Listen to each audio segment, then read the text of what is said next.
Pompeii, one of the most famous Roman sites in the world, famous for its unbelievably well-preserved mosaics, buildings, and ancient streets. But what if I told you there was another place, another ancient Roman city preserved just as well as Pompeii, if not better, called Ostia Antica? A lot of you won't have heard of this site, its magnificence shadowed by Pompeii and Herculaneum. Today, however, I hope to change that by exploring the incredible history of Ostia Antica in just 6 minutes, starting now. Ostia Antica, now residing in the modern-day town of Ostia, was a massively important Roman harbour city, once sitting at the mouth of the Tiber River. Ostia finds its beginnings in Roman legend.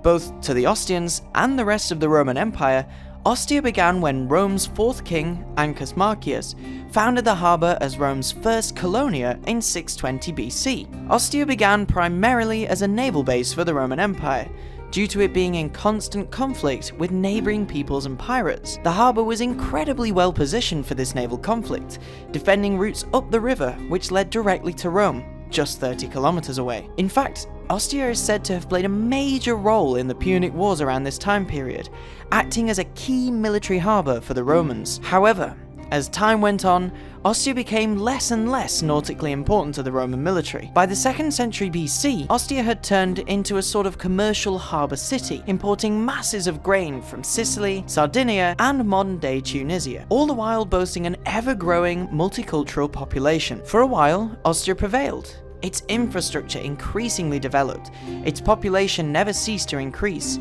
and its trading with both Rome and a plethora of other cities and states of the world continued. However, in 68 BC, tragedy struck. Famous Roman orator and statesman Cicero tells us of how Ostia was sacked by pirates, devastating the city and its inhabitants, setting the port alight, crushing the consular fleet, and kidnapping 2 prominent senators. Such an event was said to have caused widespread panic within Rome. Upon hearing of the devastation in Ostia, Roman General Pompey the Great decided enough was enough, and created a law which allowed him to amass an army and defeat the pirates within just a year. With the city now in ruins, restoration took place, including the construction of fortified walls around the city in 63 BC, funded by Cicero himself, and the establishment of Ostia's own independent government. Thus began the transition into the early imperial era of Ostia. During this time, Ostia experienced a huge boom in infrastructure. Agrippa built an amphitheatre in 12 BC, fit for up to 3,000 spectators,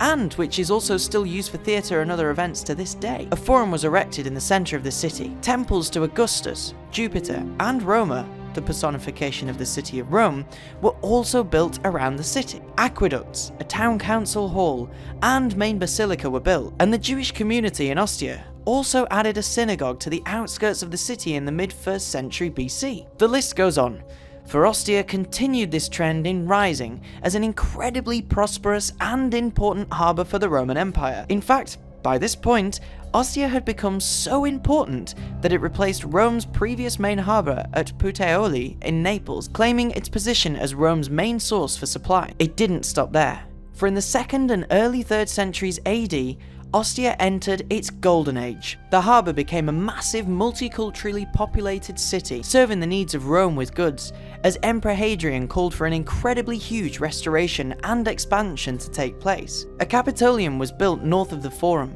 Huge bathhouses were donated to the city by Hadrian and Antoninus Pius. Archaeological evidence also points toward there most likely being an imperial palace in Ostia at this time too. Ostia's so-called Golden Age saw the harbour home to around 40,000 residents, including many imperial and domestic slaves, most of whom lived in rental apartments, some luxurious and others simple. This Golden Age was not to last forever, as the end of the Severan dynasty saw the once thriving, bustling seaside city in decline. Its grand population of 40,000 steadily shrank. Building activity and inscriptions decreased significantly. Many natural disasters struck the site and its people, and empire-wide tensions greatly increased, with one story describing 18 Christians brutally executed on the street beside the amphitheatre in 269 AD. And while there was a glimpse of hope with a slight revival, especially economically, during the late Roman antiquity, Ostia would never again enter its previous golden age. In the 4th and early 5th centuries onwards, with warehouses closed and little to no building activity, Ostia simply became an average, pleasant Italian city. Its status as an important harbour, however, was still very much in play. By the mid-5th century AD,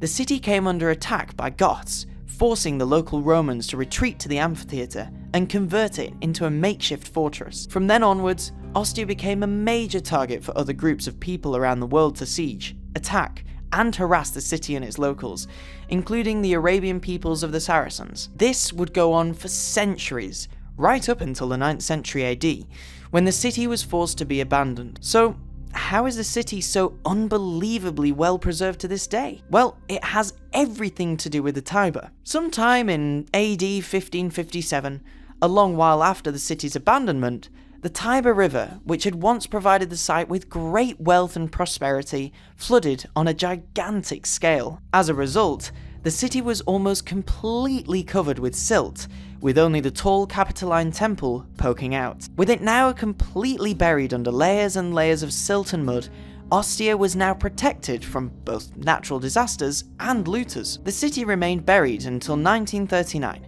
when the infamous Mussolini, fascist leader of Italy, ordered for the site to be excavated. Despite the Second World War interrupting this, excavations were later revived and are still ongoing to this day, with new discoveries unfolding constantly on the site.